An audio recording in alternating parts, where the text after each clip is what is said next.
Hola amigos de Recuperando Historias. En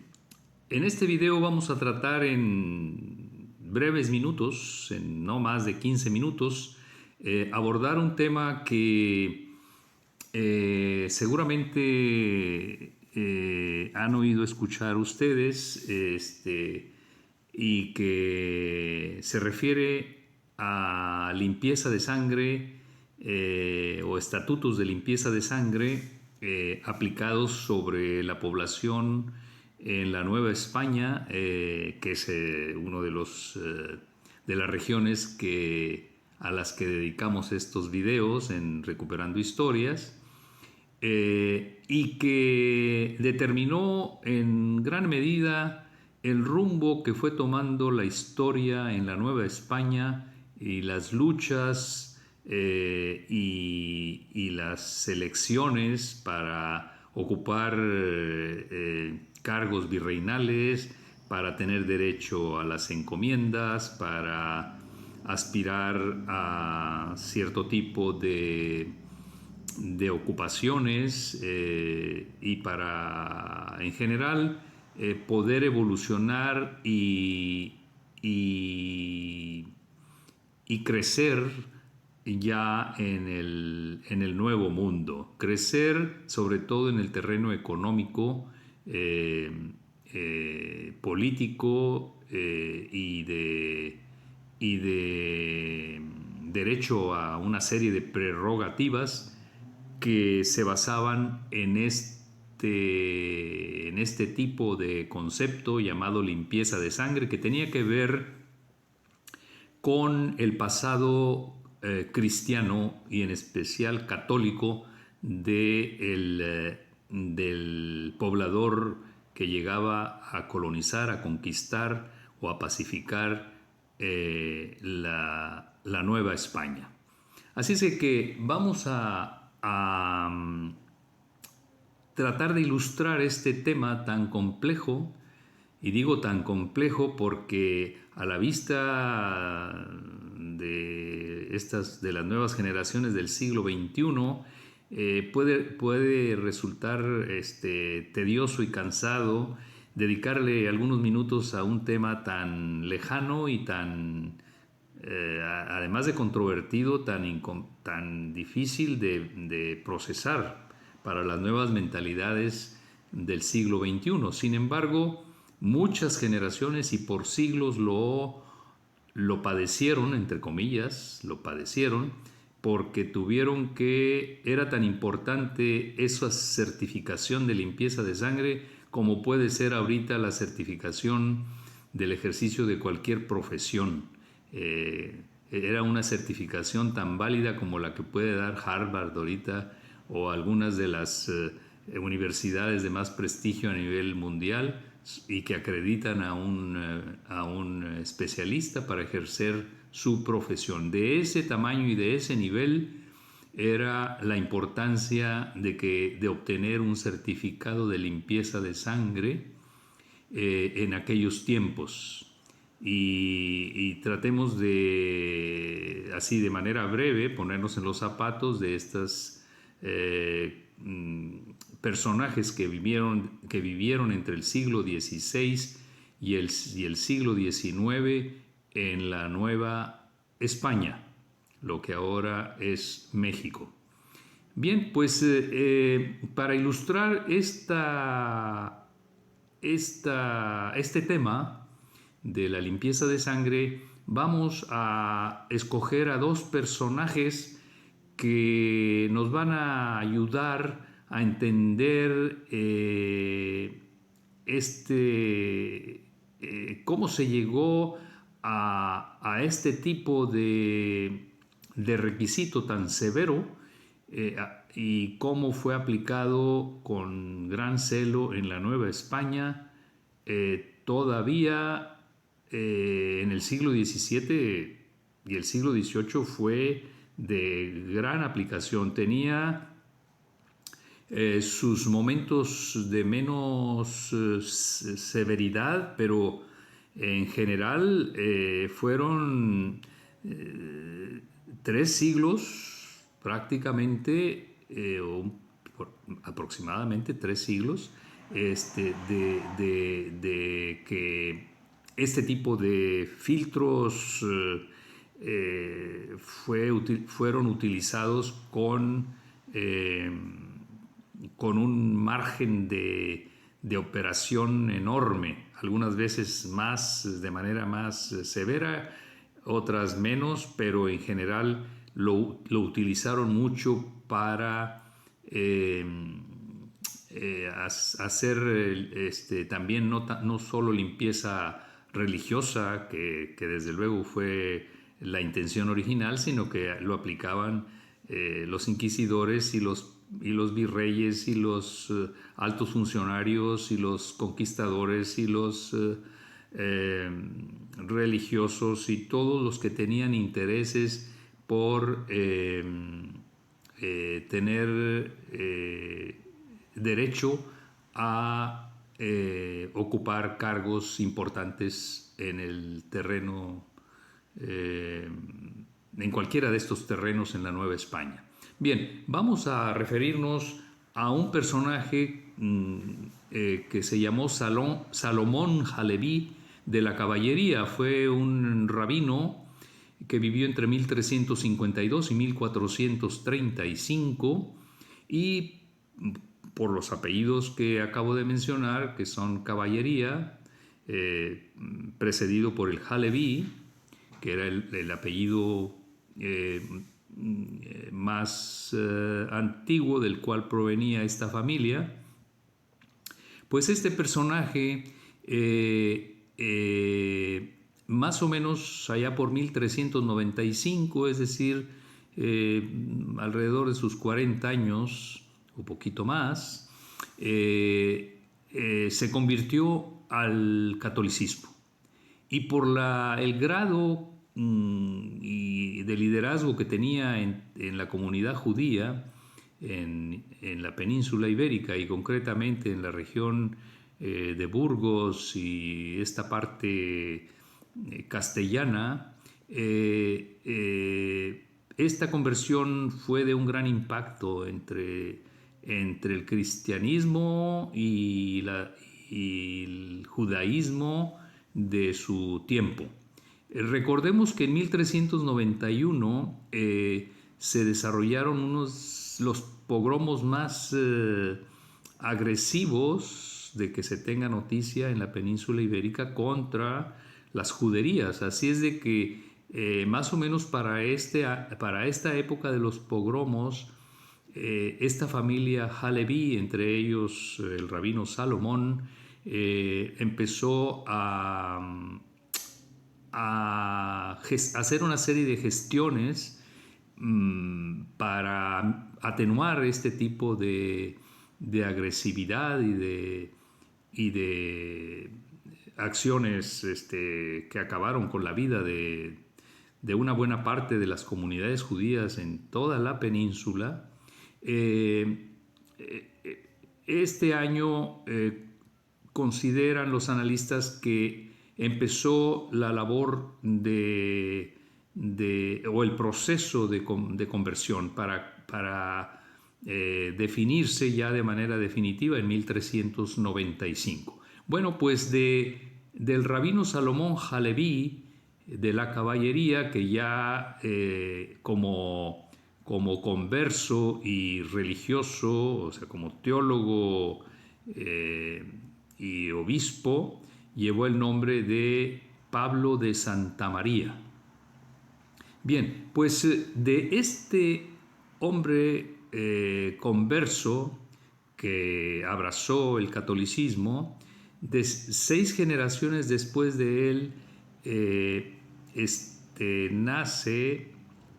Marina Gutiérrez Flores de la Caballería. Es un personaje que ya lo he abordado varias veces en algunos videos, pero en esta ocasión quiero utilizarla ahora como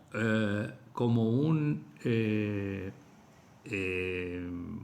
emblema, un personaje emblemático que contextualizando la parte religiosa de su pasado religioso judío, aunque llega con buenas cartas de presentación a Nueva España, porque fue la esposa del primer tesorero real en Nueva España, que también ya lo he tratado en otros videos. Así es que venían con una posición privilegiada, aunque llegaron recién conquistada la Nueva España en los primeros años, cuando todavía Hernán Cortés se encontraba en esta región, es decir, en la década de los 20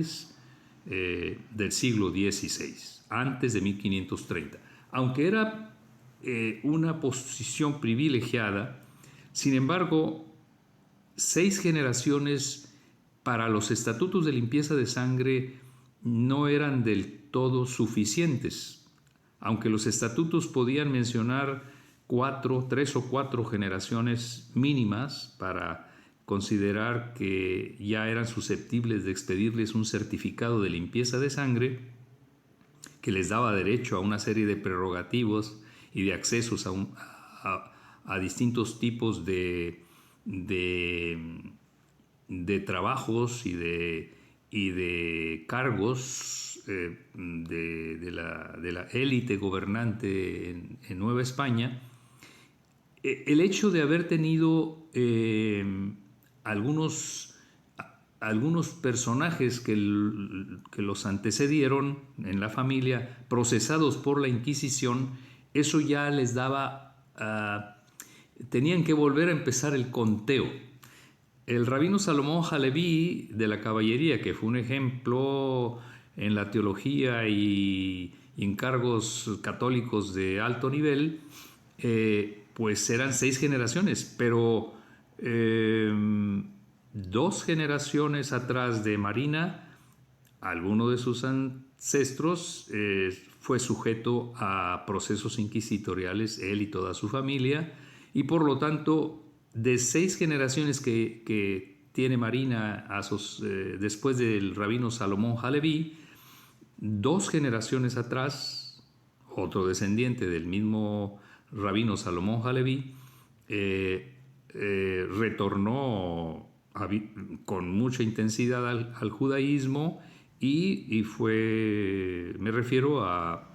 Mene Gutiérrez de la Caballería. Él fue un personaje importante, pero fue un gran auxiliar de la Orden de Calatrava, esa orden militar que defendía las fronteras cristianas de las fronteras musulmanas. Pues este hombre de alguna manera fue procesado por la Inquisición, muere antes de ordenarse su muerte en la hoguera, pero sus restos fueron finalmente quemados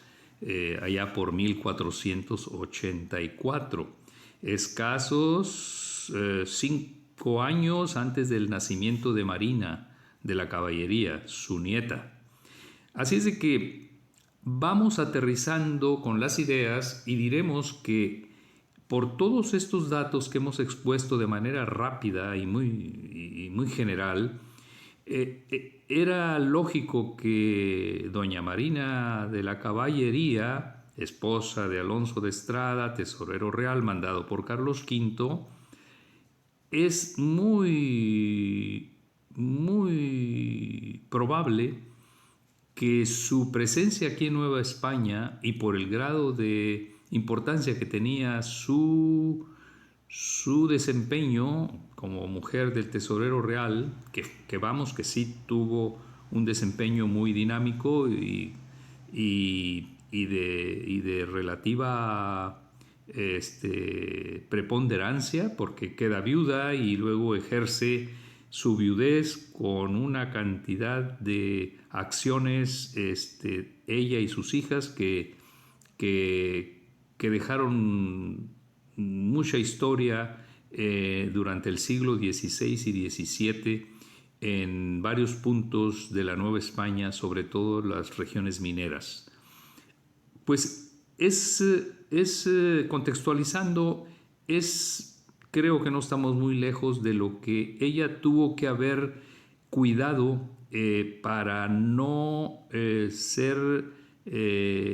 foco de atención, porque había grandes rivalidades en ese momento. Así es de que por los cargos y por los derechos a las encomiendas y por las aspiraciones de ascensos no solo económicos, sino en los estatus nobiliarios, etc. Bueno, pues por si fuera poco el hecho de que su abuelo había sido procesado por la Inquisición y ella apenas era la segunda o tercera generación después de un proceso inquisitorial, también otro de los integrantes de su familia fue considerado como autor intelectual de la muerte o asesinato de un inquisidor o un personaje jerárquicamente elitista en cuestión del clero, llamado Pedro de Arbués. Fue muerto en 1485, más o menos cuando muy cerca del proceso inquisitorial al abuelo de Marina de la Caballería. El área de influencia mayor de la familia Caballería estaba en Aragón y concretamente en la ciudad de Zaragoza. Así es de que todos estos datos asociados a lo que es limpieza de sangre tuvieron que haber representado para esta mujer todo un tema que tenía que abordar de manera muy inteligente para poder consolidarse ella y sus hijas y sus nietos como personajes libres de este tipo de mancha, que en ese momento abundaban los delatores y los que querían desbancar a quien tuviera un familiar cercano procesado y que pudieran quitarle su certificación de limpieza de sangre. Por lo tanto, y para terminar este tema, si nos adentramos en la vida de esta mujer, pues y de algunos de sus antepasados inmediatos, tuvieron un celo religioso que nos puede parecer excesivo, pero es que era necesario tener un apego hacia el catolicismo de manera muy acentuada. Fueron grandes benefactores de la construcción de templos, de conventos, de una serie de edificaciones de carácter religioso, y independientemente de si tenían ya esa conversión sincera, que muy probablemente sí lo fue, este tipo de celo religioso en muy buena medida seguramente era influido por tener todo el derecho a la certificación de la limpieza de sangre. Por último diré que finalmente toda esta familia prosperó en Nueva España, fue de alguna manera protegida por el primer virrey, don Antonio de Mendoza, y consiguió una prosperidad económica y una presencia alta en distintos puntos de la Nueva España. Su descendencia en algunas de sus ramas viene a dar al noreste novohispano y concretamente al Nuevo Reino de León, y esa es otra historia apasionante y que requiere de mucho tiempo para ser contada. Bueno, amigos de Recuperando Historias, gracias por el tiempo que me dedicaron en este tema de limpieza de sangre y espero haya servido en algo para entender un poco más sobre nuestro pasado, nuestros orígenes y contextualizar algo de lo que ocurrió en aquellos tiempos. Hasta pronto.